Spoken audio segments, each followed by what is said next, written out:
Alright, so today we're going to start our Egypt unit. Guys, with our Egypt unit, I'll kind of give you a little heads up from the jump here. It takes us a while to get through this. We probably spend more time on Egypt than any other unit that we do. So don't be surprised if it takes us probably 3 weeks, maybe even a little bit more to get through it all. Just because there's a lot of different stuff that we'll do with ancient Egypt. There's a bunch of different activities with it, a bunch of different things to watch, and then we'll do some more stuff in class with it too. That sounds like a long time, I know, but it does tend to be one of people's favorite units, so it goes by pretty quick.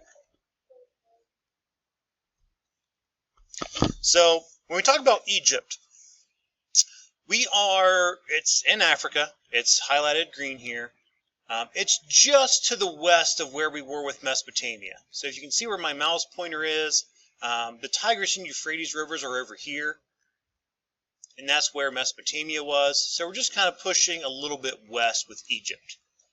But a lot of Egypt, these are the main cities in Egypt today. Where do you notice most of the cities are? Yeah, right by that Nile River. Okay, so most of Egypt is desert.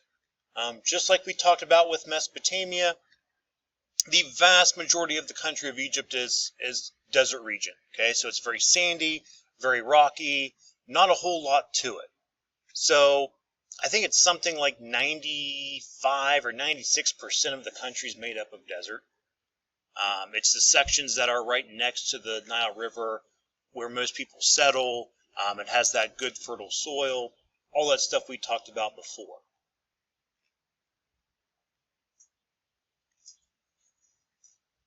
So guys, with your study guides, you're going to write the stuff that's in the yellow.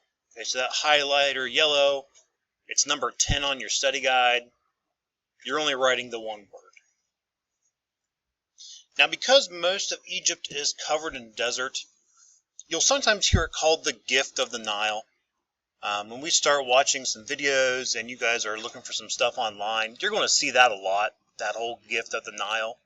A lot of that comes from the fact that without that Nile River, the Egyptian civilization wouldn't have existed. It's that river that made it possible for people to go there and settle and live. So to kind of give you an idea of what most of Egypt looks like away from the river, say hello to Reggie the camel. That is his name, that's Reggie. But this is what the ground in the area looks like.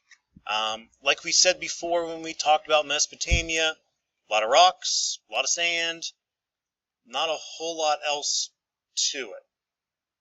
Okay, so it's not like there's this, lush ground where plenty of things grew and there was lots of trees and grasses and things. It's desert.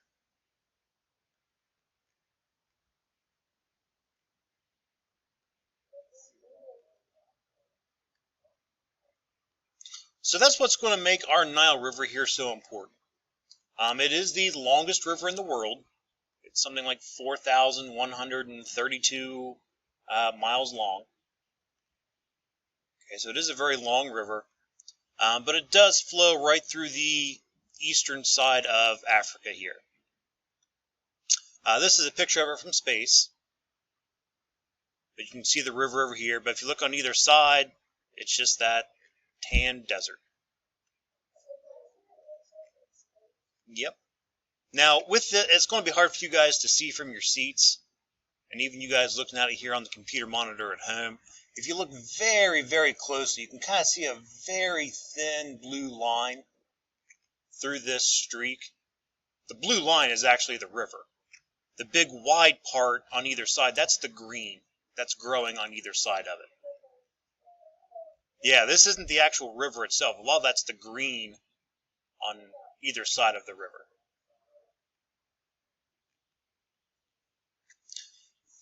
So guys, for number 9 on your study guide, you're actually making a list. And you're going to list all these words that are here in the yellow. You can number your list. You can do bullet points for your list. I'd maybe put them in 2 columns on your study guide to make sure you get them all. But go ahead and write them first, and then I'll go over them.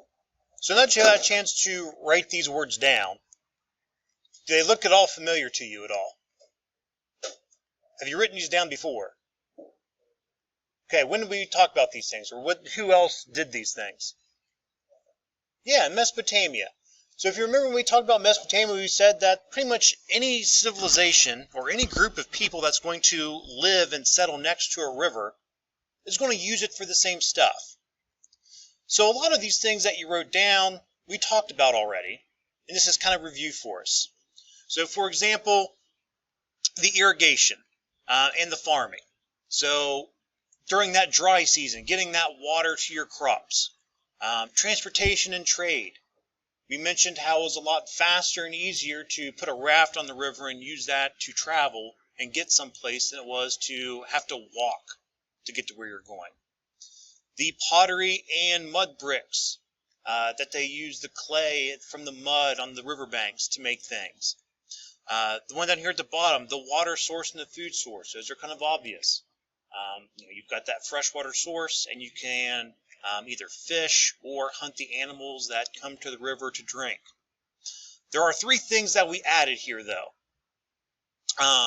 The Mesopotamians did these three things, but we didn't really talk about it back then. We're kind of building on what we already learned here. So we'll start the two at the top. We have built canals and strengthened the riverbanks. So with the building of the canals, obviously, the river wasn't going to flood everywhere they wanted it to. So there were parts of the land next to the river that they wanted to flood, but it didn't happen naturally. So they would sometimes build canals to get that flood water to those spots.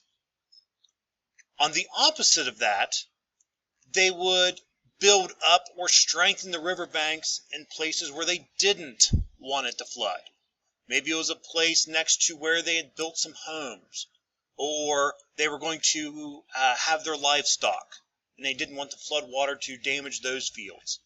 Okay, so they would either build these canals to get water where they wanted it, or build up the riverbank or strengthen the riverbank to keep it away from places that they didn't. The last one down here, this one's kind of unique to Egypt, but it's the harvesting of a plant that they call papyrus. Papyrus is a kind of a tall plant, grows anywhere between 3 to 5 feet in height. But it would grow next to the riverbanks, and they would harvest it to use to make paper, which is actually going to be number 3 here on your study guide.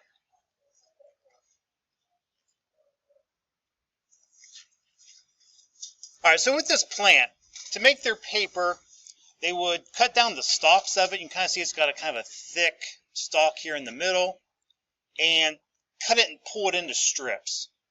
They would take the strips and lay them all out one direction, and then take another row and lay them perpendicular. Okay, so they would kind of come out in squares looking like this. But the paper itself was kind of thick, just because of the size of those strips. They'd lay them out, take a wooden mallet or a wooden hammer, kind of hammer them together, and then let them dry.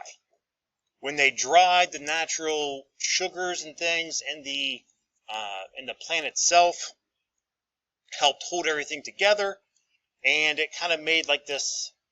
Like I said, I have a sample of it here. What's that? It's really kind of firm and kind of crinkly, but it's kind of strong for as, like I said, it feels like it's brittle, but because of the fibers and things in it, it is pretty strong. I would compare it to like a piece of celery, how it's got those little stringy fibers in it. Papyrus kind of has that in it also. So it's just kind of like a thick, hard paper that they would use and make from this. Nope, doesn't smell. I've never tasted it. Sorry, Robbie, I don't eat paper. So this is probably a good place for us to stop today.